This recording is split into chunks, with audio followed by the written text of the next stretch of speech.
I wanted to do a brief overview of a useful concept known as ecoregions, which basically summarizes the climate and therefore the plants in a pretty large area. And this tells us a little bit about plants and animals as well. Well, let's take a look at a profile of Washington State. We'll actually come back to geology later, so let's put that off for now and to mainly talk about climate and these ecoregions. And if we look at the state from the west coast over here with the Pacific Ocean over here, and then we have our eastern border over here just past Spokane, we know that we have the Olympic mountain range over here and Cascades in here, and those are pretty defining features for the state in terms of the landmarks, but also what really drives a lot of the climate. And really, it starts over here in the Pacific Ocean, which is where all the moisture is, and that comes up off of the ocean, and as it travels upward and that water cools down, it coalesces and comes out as rain. Some of that still makes it over the coast range there, hits the Cascades, rises even higher, falls down again a little bit, still makes it over and rains on the eastern side of the Cascades, but then there's really not much on the eastern part of the state, and this is what is known as the rain shadow effect. Same sort of thing as a light shadow, just we don't get any rain, just like you don't get any light in a shadow. Well, let's look at some of these ecoregions on a map. And so here we go. Give you a minute to look over that one. Here we are in Yakima right here, assuming you're with us here. And right down, not quite the middle, but close to it, we have some major peaks, and that makes up the chain of the Cascades. And so again, that's our big orienting feature. We have the Coast Range over here with Mount Olympus here and some of the rest of the Coast Range that gets huge amounts of precipitation. Seattle right here in the Puget Trough, and then really these big plateaus. We're not going to pay too much attention to the Canadian Rockies or the Blue Mountains down here. They're both fascinating, but just to limit our discussion a little bit, I'm going to really kind of pass by those. All right. Well, let's take another look at this one. Same cross-section again, or profile of the state, but I want to look a little more at the climate and how that's affected. So here we see the precipitation and temperatures. Again, big thing over here, that Pacific Ocean and all the moisture there keeps everything pretty steady. And so we have fairly mild temperatures and like I said before, really lots of precipitation. A lot of rain, a lot of fog, some snow depending on how high you get. As we get into the Cascades, right, so these are all the Cascade ecoregions, then we get quite a bit of rain on the west side.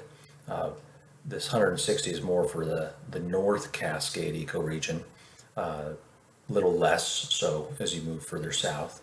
And in the East Cascades, it varies quite a bit, but just a lot more moderate precipitation. But you'll notice that it gets quite a bit colder here. All right, and so we get a lot of snow in the winter, obviously, and things like that. Moving over to kind of our neck of the woods on the Columbia Plateau, and we concentrate a fair bit of that on this ecoregion in this class. And then the Okanagan is that area further north. It's similar, but even colder. So these frigid temperatures, kind of usually the coldest in the state, are going to be up on those plateaus, these high plateaus, sort of next to Canada. We get really cold here in Yakima and the Columbia Plateau, and of course our nice hot summers.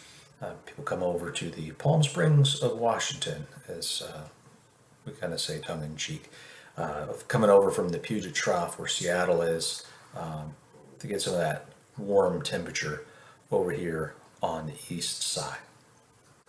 So I want to look at three profiles through the north area, where this yellow line is, and then through the middle and then the south. So this one I'm mainly going to concentrate on the North Cascades ecoregion and the Okanagan ecoregion passing through Mount Vernon and Republic.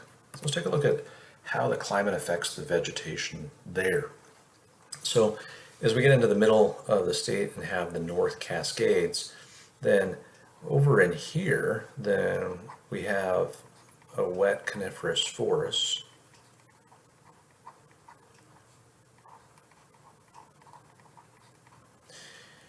And obvious reasons there.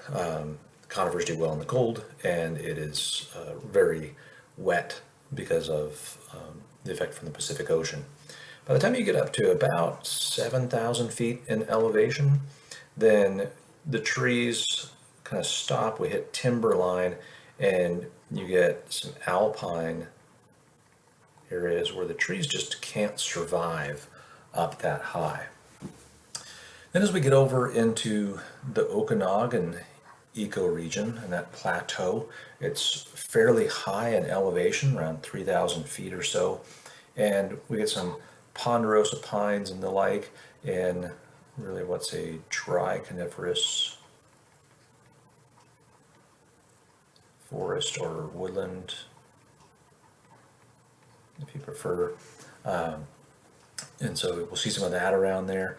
We'll see what we see a lot of in the Columbia Plateau, which is the shrub steppe. Sometimes you get grasses, sometimes you get the sagebrush, several different kinds, but windy and frigid in the winter, hot in the summer, pretty harsh environment to get around in. And we'll even see some more alpine environments, places to places, just those really low growing plants, not really any tall shrubs or trees to speak of in there. So that's that north cross section. Well, let's look through the middle of the state here and concentrate on the northwest coast here and Puget Trough going through the Seattle area and the Columbia Plateau as well. So if we look at a profile of that, then we see the two main mountain ranges out there on the coast, especially Mount Olympus, and we get the around 6,000 feet, we start getting some alpine type environments because it gets really cold up in there. And then a lot of this stuff in here is actually a temperate rainforest.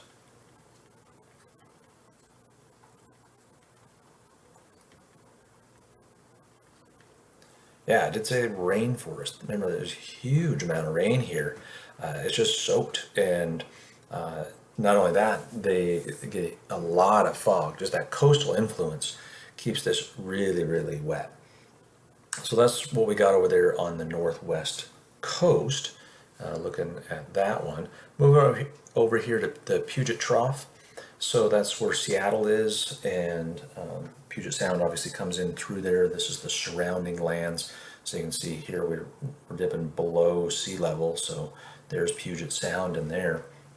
And so obviously we have some cities and quite a bit of urban areas, probably the most urban area in the state over there.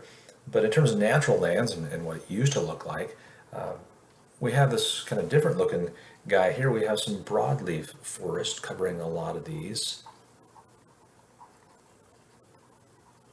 And that's just in contrast to evergreens that have needles. And so these are things like oaks, maples, alders, and cottonwoods. We get some pretty broad expanses of those in different areas. And of course, a lot of that is also a wet coniferous forest as well.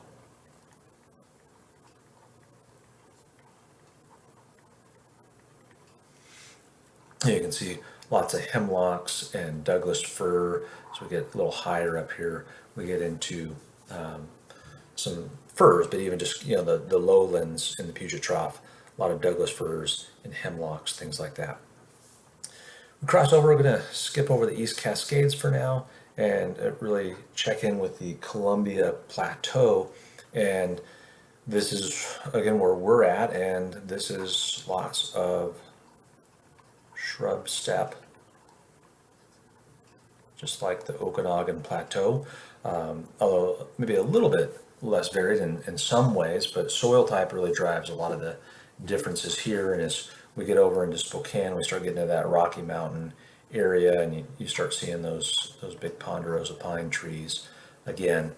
But that's kind of the middle part of the state, focusing on a few more of those ecoregions, giving you a sense of it in profile. All right, so for our last cross section here, or profile, I'm going to concentrate on the Cascades, the West Cascades, kind of right around the Mount Rainier, Mount Adams area, the East Cascades, and we've really talked about most of the rest of it. So we're going right through Yakima, out to the coast, and over here toward Pullman and Moscow, right on the other side of the border. So let's take a look at that one. So we get a pretty big elevation range in here. We got Mount Rainier, topping over 13,000 feet, and most of them are kind of in the 8,000 foot range, a bit lower. That's kind of the higher peaks in there. And obviously in the West Cascades over here, then we have mostly the wet coniferous forest. And on the East Cascades, some of that continues on over, and as it sort of dries out, we move into more of a dry coniferous forest as well. Kind of grades in. It depends a little bit on where you're at in terms of elevation, where the slope is facing, what kind of soils, all that sort of stuff. We also, especially as we get in here toward Yakima, we do get some oak woodlands. You'll see those as you drive out Highway 12 towards Salish Pass as well. So we get some of those really nice examples of those Oregon white oaks. And since it's dry, one of the big factors that comes into play over here that we don't talk a whole lot about elsewhere,